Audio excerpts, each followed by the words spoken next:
Right. Time management. Talk about that for a little bit, because I got asked that the other night by somebody.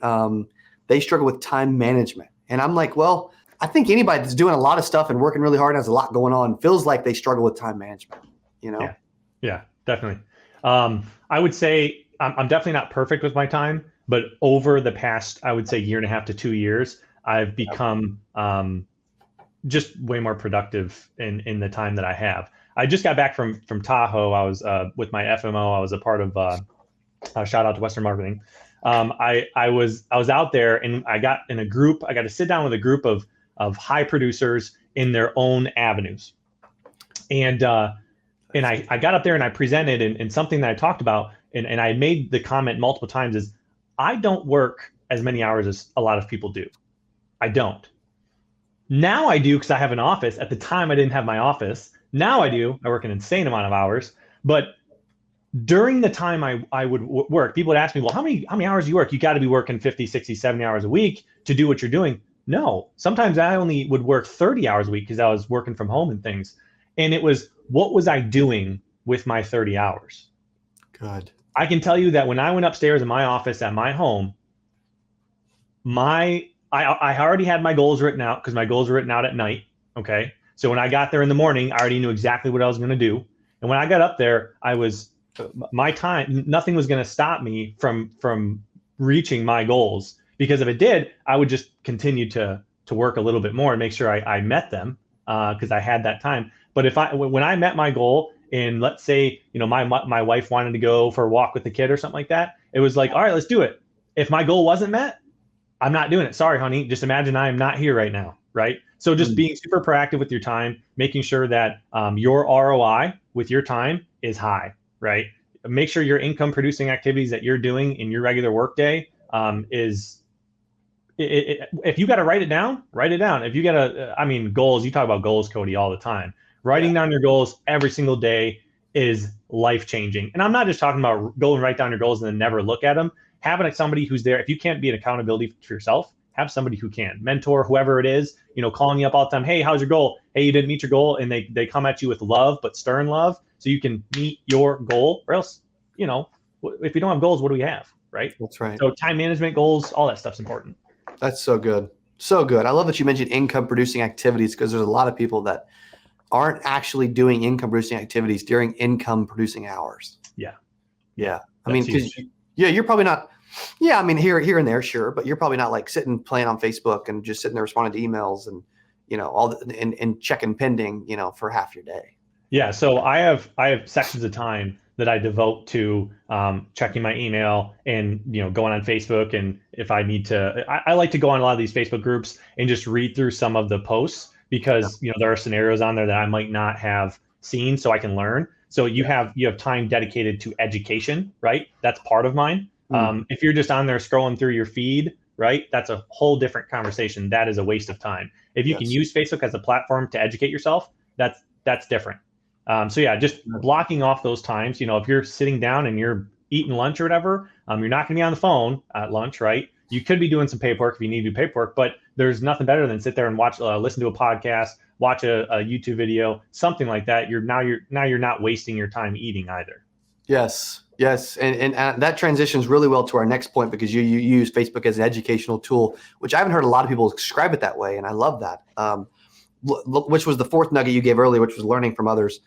You do that really well. I've noticed too, like a lot of the top people in our industry are seeking out information and when willing to learn from others, and really realizing they can learn from others and learn from a lot of people. Have you always been that way? Has your ego ever gotten in the way at times? Oh, absolutely, it has. Absolutely, I've not been that way my whole life. I used to be not humble.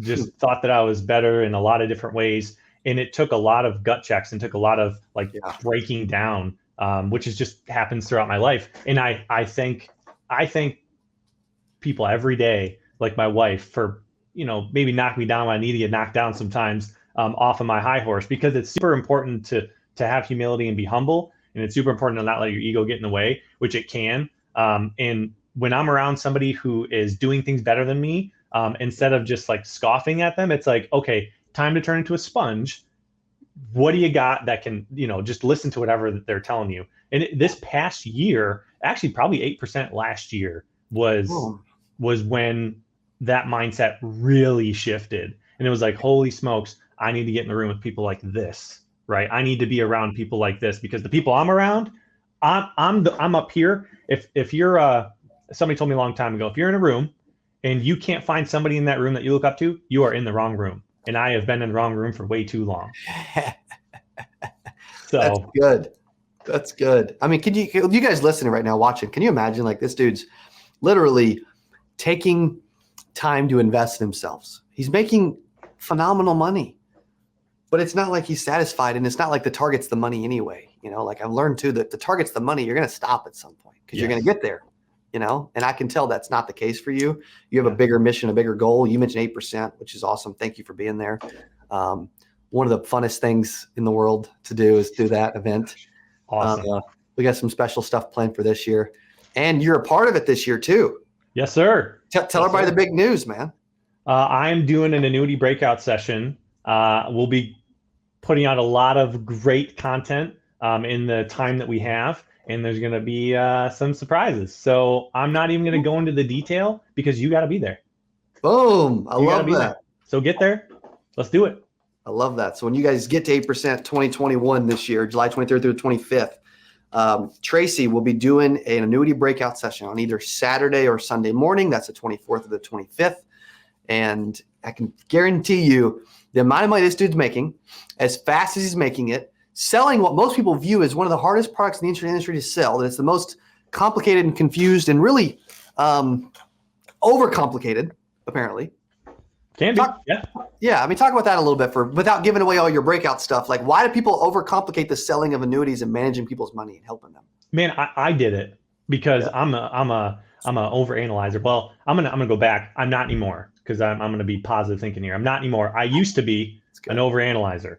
As analytical as I am now, in how I love details drive me. It's just they always have. Yeah. It took me 3 years, close to 3 years, 2.5 years of doing research on annuities.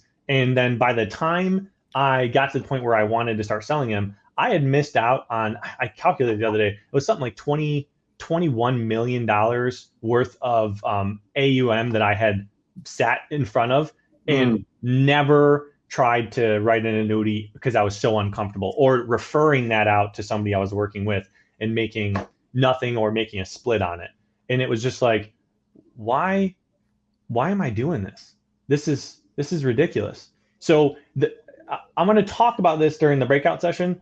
There's definitely a good mix you need to have. You cannot sit in front of somebody and not know anything about the product. You have to have a good base, and how you establish a good base correctly is kind of what I'm going to talk about. Because don't do what I did, because I did it incorrectly. Learn from my mistakes, so you don't have to wait 2.5 years to go write one. You can write one in 2 months or a month. Boom. They've always terrified me too, man. I don't know why. It's just you know what it is? I've learned we get in our own way. Yes. Most of the time. Yeah. 100%. Yeah. And that's why personal growth, mentorship, is so important, because you can get in your own way. And you said earlier, talking about investing in myself, I'll drop this for you guys. In the past 2 months, I've spent almost $50,000 on personal growth, courses, little things that are going to benefit me personally, right around $40,000 to $50,000. And when I shared that stat with my wife, she's at the point now where she's just like, okay, well, this doesn't even affect me anymore because I know how much money you spend on that stuff to begin with. So, okay, good for you. That's awesome. So you don't have to spend $40,000 to $50,000 on yourself, right? But wouldn't it be great if you're in a position to be able to do that and just say, sure, let's do it? That's the difference. Exactly. Hey, if you enjoyed this, I got another one you're going to love. It's right there. Click on it. See you in there. Today, I got a special guest, and I mean a super special guest, okay, that makes some money, that helps agents, and I promise you, by watching this interview, is going to help you. This dude is going to drop so many nuggets that you're going to leave thinking, oh my gosh, I'm ready to make hundreds and hundreds.